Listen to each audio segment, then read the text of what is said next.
back to my channel, Simple Life with Joy.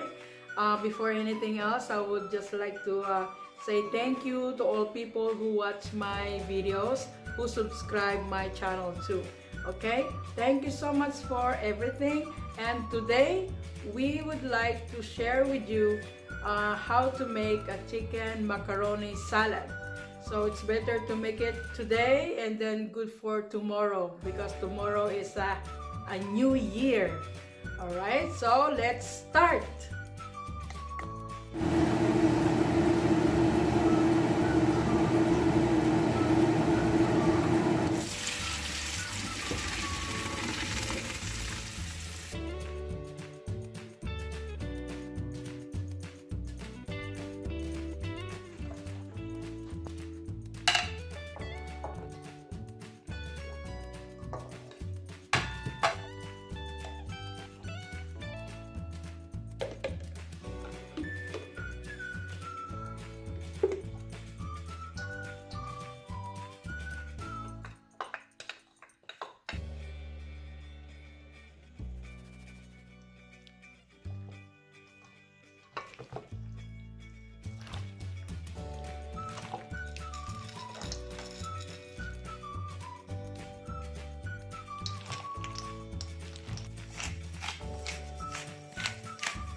Guys, tapos na po kami nagawa ng chicken macaroni salad, and this is our finished product. So we have to try it, and then we put inside the fridge, good for tomorrow.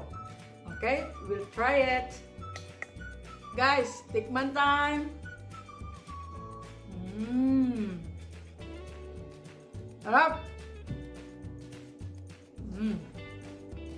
Oh, yan po. Napaka-simple po. Very simple. And that is one of our handa tomorrow, December 31, for New Year. Okay? So, maraming salamat ulit sa mga nanood sa paggawa namin ng chicken macaroni salad. God bless you guys. Have a nice day.